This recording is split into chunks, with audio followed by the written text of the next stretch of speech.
এই প্রশ্নটা 42তম বিসিএস এ আসা একটা প্রশ্ন। আমরা জানি যে বিসিএস আসা প্রশ্নগুলো মেডিকেল অথবা ডেন্টাল অথবা ভার্সিটি ভর্তি পরীক্ষার জন্য অত্যন্ত গুরুত্বপূর্ণ, এবং এই প্রশ্নগুলো শুধু যে এমন যে না এক বছরই রিপিট হয় না, এগুলো ভার্সিটিতে বিভিন্ন সময় বিভিন্ন বছর বিভিন্ন ইউনিটে পরীক্ষা আসতে পারে। আমরা আজকে এমনই একটা প্রশ্ন শিখবো, খুব সহজেই শিখবো। আশা করছি এই প্রশ্নটা শেখার পরে এই রিলেটেড প্রশ্নগুলো তোমরা সহজেই সলভ করতে পারবা। প্রশ্নটা কি বলেছে দেখো, Hasan has red most of the dash of Shakespeare. আচ্ছা, মূলত কথা হচ্ছে এরকম যে হাসান শেক্সপিয়ারের যেই কবিতাগুলো আছে বা নাটকগুলো আছে অথবা এখানে যদি ধরি তার শিল্পকর্ম আছে, তার বেশিরভাগই সে পড়েছে। আচ্ছা, তাহলে এইখানে উত্তরটা দেওয়ার আগে আমাকে আগে কিওয়ার্ড চিন্তা করতে হবে। তোমরা সবসময় চিন্তা করবা যে একটা কিওয়ার্ড খুঁজে বের করার চেষ্টা করবা যে যেইটা দিয়ে আমি উত্তরের দিকে যাইতে পারবো। এখানে কিওয়ার্ডটা হচ্ছে মোস্ট অফ। হ্যাঁ, তাহলে এই যে মোস্ট অফ বা মোস্ট অফ দা দেওয়া আছে, তারপরেই তো নাউনটা বসবে নাকি? তাহলে মোস্ট হচ্ছে এখানে একটা ডিটারমিনারের মতো কাজ করতেছে। তাহলে এই মোস্টের পরে যে নাউনটা বসে, এইটার ফরম্যাট হয় সাধারণত দুই ধরনের। একটা হতে পারে আনকাউন্টেবল নাউন, আনকাউন্টেবল নাউন। আর আনকাউন্টেবল নাউন মানে কিন্তু সবসময় সেটা সিঙ্গুলারই হবে। আনকাউন্টেবল নাউন কিন্তু কখনো প্লুরাল হয় না, কারণ সেটাকে গণনা করা যায় না, এস বাই এস যুক্ত করা যায় না। আর কি হতে পারে দেখো, যদি আমি কাউন্টেবল বসাই, হ্যাঁ আনকাউন্টেবল তো সবসময় সিঙ্গুলার, ফাইন, কিন্তু আমি যদি কাউন্টেবল বসাই তাহলে সেই উত্তরটা হবে প্লুরাল কাউন্টেবল নাউন। হ্যাঁ, প্লুরাল কাউন্টেবল নাউন, আমি সংক্ষেপে কাউন্ট বললাম। হ্যাঁ, কাউন্ট নাউন। তার মানে তুমি যে উত্তরটা নিবা সেটা হতে হবে হয় আনকাউন্টেবল, ধরো লিকুইড কোনো জিনিস, অ্যাবস্ট্রাক্ট নাউন। হ্যাঁ, আর যদি তুমি সেখানে কোনো একটা কাউন্টেবল নাউন নাও, তাহলে কাউন্টেবল নাউন হলে সেটা হতে হবে প্লুরালে, অর্থাৎ যেটা বহু বচনে আছে। তাহলে এখানে তুমি এবার একটু প্রশ্নগুলো একটু বিবেচনা করে যে কোন উত্তরটা আসলে আনকাউন্টেবল অথবা প্লুরাল কাউন্টেবলে আছে। তাহলে এখানে বলছে পোয়েম। দেখো, পোয়েম কবিতা, কবিতা কিন্তু গণনা করার জিনিস, তাই না? কিন্তু কবিতাকে প্লুরালে বলছে, এখানে বলে নাই। তার মানে এটা কাউন্টেবল বাট সিঙ্গুলার অবস্থায় আছে, সেটা আমি নিতে পারবো না। কারণ কি, মোস্টের পরে আমার যে রিকোয়ারমেন্ট লাগবে কি আনকাউন্টেবল, যেটা গণনা করা যায় না, আর যদি গণনা করাই যায় সেটা হইতে হবে একের বেশি। তাহলে এইটা আমি নিতে পারতেছি না।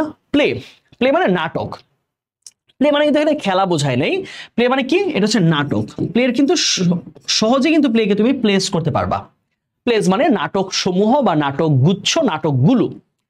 এখানে আছে কি ড্রামা, ড্রামা একটা কাউন্টেবল নাউন, কিন্তু ড্রামা কিসে আছে?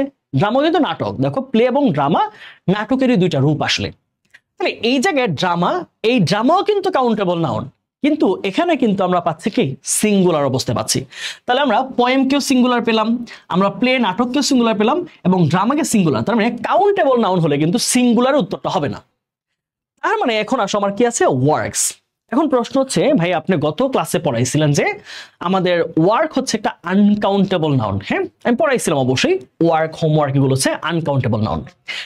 এখন দেখো, এই ওয়ার্ক শব্দটাকে আমরা দুইটা ভাবে পাই। হ্যাঁ, আমরা গ্রামারে একটা ওয়ার্ক, এই ওয়ার্ক হচ্ছে কাজ। হ্যাঁ, ওয়ার্ক হচ্ছে কি কাজ বোঝায়। হ্যাঁ, অর্থাৎ আমরা বাসায় যে বিভিন্ন রকম কাজ করি, আমি তো হাঁটতে বসতে আমরা কত ধরনের কাজ করি, প্রত্যেকটা কাজে এক একটা ওয়ার্ক।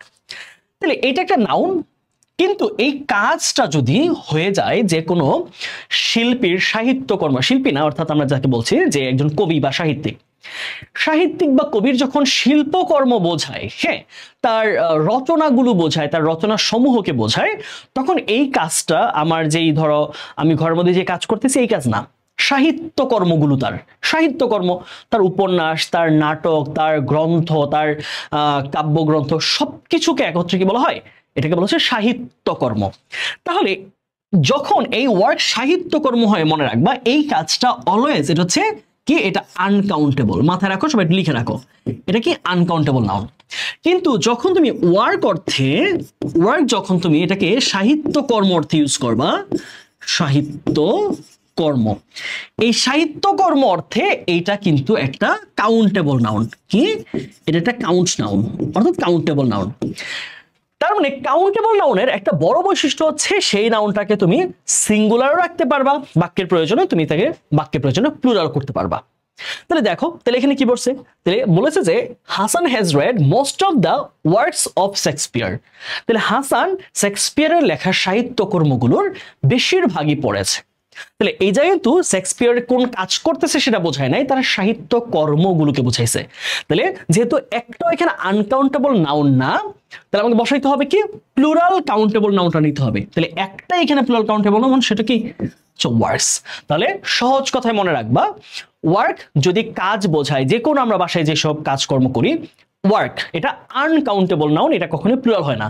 যেমন ওয়ার্ক সাথে হোমওয়ার্ক হতে পারে, চকোলেট পাই আমরা শব্দের মধ্যে, সুপ পাই, তারপর ছাড়ো অনেকগুলো আছে, দেখো ট্রাফিক, হ্যাঁ। সো হচ্ছে এভার আনকাউন্টেবল নাউন। কিন্তু সেটা যদি সাহিত্যকর্ম বোঝায় কোনো কবি, সাহিত্যিক বা লেখকের, সেটা হয়ে যাবে কাউন্টেবল নাউন। বোঝা গেল, যাকে আমরা সিঙ্গুলার প্রয়োগ করতে পারবো। সো এই টাইপের প্রশ্নগুলো তুমি অবশ্যই খেয়াল রাখবা, এটা বিসিএস আসা প্রশ্ন। তবে এই প্রশ্নগুলো ঢাকা ভার্সিটি, জগন্নাথ জাহাঙ্গীরনগর, রাজশাহী, চট্টগ্রাম অথবা গুচ্ছের অথবা মেডিকেলের ভর্তি পরীক্ষায় আসার সম্ভাবনা অত্যন্ত বেশি। তোমরা মেডিকেলের প্রশ্ন দেখলেই বুঝবা, মেডিকেলের অনেক প্রশ্ন বা ঢাকা ভার্সিটি অনেক প্রশ্ন দেখবা বিসিএস এর প্রশ্ন থেকে রিপিট হয়। সো এই প্রশ্নটা এমন একটা প্রশ্ন যেটা আসলে রিপিট হওয়ার সম্ভাবনা অনেক বেশি। সো তোমরা যারা এই বছর বি ইউনিটের প্রিপারেশন নিবা, অর্থাৎ ঢাকা ভার্সিটি সহ বাকি সকল ভার্সিটির বি ইউনিটের প্রস্তুতি নিতে চাও, তোমাদের জন্য আমাদের খুব সুন্দর একটা প্রোগ্রাম আছে বছর, ঢাবি খ ও বিভাগ পরিবর্তন 4.0। এবং এই প্রোগ্রামটা কিন্তু তোমরা এনরোল করলে তোমরা চারটা প্রিন্টেড বই তোমরা পাবা, যেটা আমরা কুরিয়ার করে কিন্তু তোমাদের কাছে পাঠিয়ে দিব। এবং এই বইগুলো তোমাকে প্রশ্নের ধারণা বুঝতে এবং তোমার ওয়েমার মধ্যে বাসায় বসে তুমি পরীক্ষাগুলো দিতে পারবা। আমাদের এই যে ঢাবি সহজিয়ার মধ্যে 10 সেট মডেল টেস্ট, ভার্সিটি ফাইটারে 10 সেট মডেল টেস্ট আমরা কিন্তু তোমাদের প্রিন্টেড আকারে, প্রশ্ন সেট আকারে দিব, এবং সেগুলো তোমরা বাসায় বসে ঢাকা ভার্সিটি যে ওয়েমার, ঠিক ওই ওয়েমারের মধ্যে তোমরা পরীক্ষা দিতে পারবা, তোমাদের জন্য আলাদা ওয়েমার থাকবে। সো সুন্দর একটা প্রোগ্রাম হতে আছে। সো তোমরা যারা এই বছর ভার্সিটি প্রিপারেশন নিবা খ ইউনিটের, অথবা বিভাগ পরিবর্তন করে যারা প্রস্তুতি নিবা, তাদের জন্য কিন্তু বেস্ট একটা প্রিপারেশন হতে যাচ্ছে। সো দেখা হচ্ছে পরের ক্লাসে। Till then stay happy and stay with us.